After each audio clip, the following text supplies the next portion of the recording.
Saudade.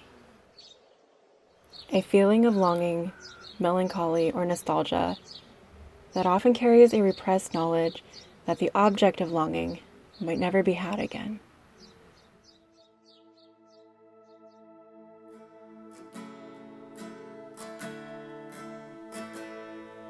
I miss life. I miss running down to Scripps on Sunday mornings and seeing dolphins playing in the waves, taking naps on the warm sand at the edge of America, having the best job ever, and telling my stories of UC San Diego to prospective students and families. I even miss studying and stressing into the early hours of morning and bumping into my friends at the middle of Muir for a daily surprise. My freelance portraiture is currently on hold, and I deeply miss meeting strangers and capturing their stories. I miss my dear InterVarsity community and the collective body of worship, screaming and dancing at the top of my lungs in a sea of bodies. These memories explore the ends of the earth, experiencing moments big and small.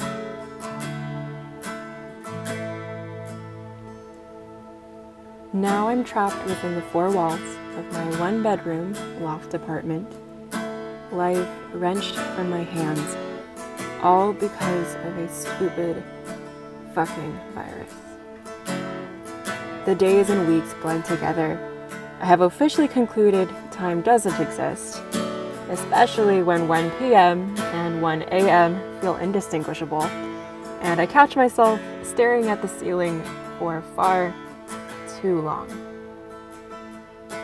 I try not to watch the news, because every day it gets worse. The numbers on my computer screen horridly increase. People are dying. I hear of overwhelmed hospitals, people protesting, the economy on the verge of collapse. Fear is rampant, and it's hard to fight the numbness and paralysis that the news brings. Quarantine feels like house arrest. Stuck in my room, stuck in my thoughts, looking out at the world from my 4th floor balcony. A brief reprieve to inhale fresh air instead of my stale breath from behind a mask. I feel like a caged bird, wings clipped, helpless only to watch the skies. So we go for a drive. Many drives. Drives to get salt and vinegar Pringles. Drives for wintermelon milk tea from Kung Fu Tea. Drives to sit in parking lots. Cars parked 6 feet apart. And restaurant owners going out of their way to walk your takeout to the car when they did not have to. Driving becomes my wings. A pseudo sort of freedom, staring out the passenger window, singing at the top of our lungs indie rock songs, racing the vehicles next to us in a game of drowning out reality. For a minute it feels normal,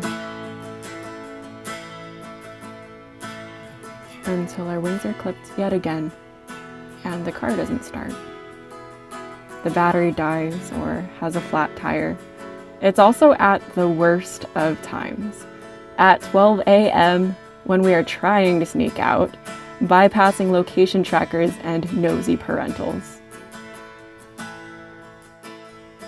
All we wanted was to see the bioluminescence.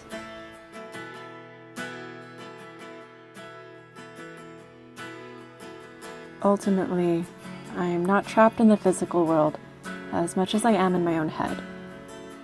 The cage is only as big as I imagine it. I can free myself mentally.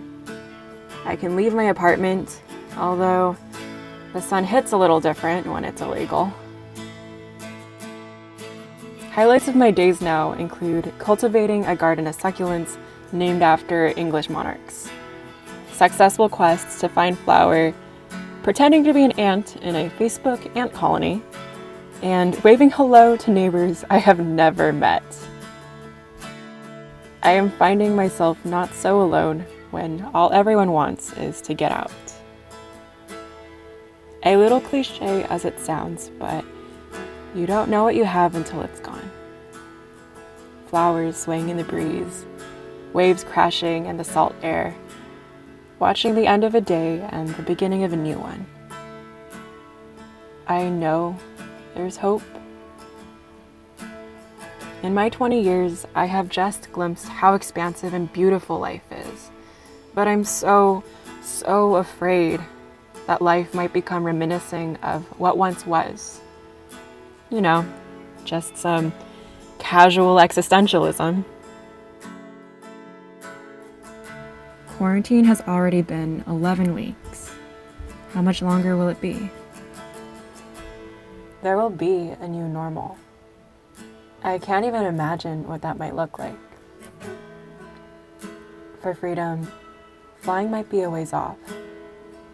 But even when given the opportunity to fly, will things ever be the same again?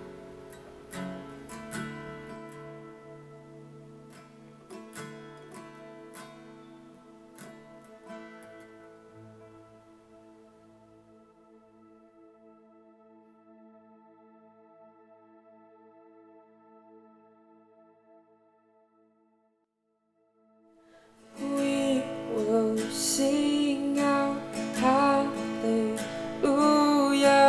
We will cry out hallelujah.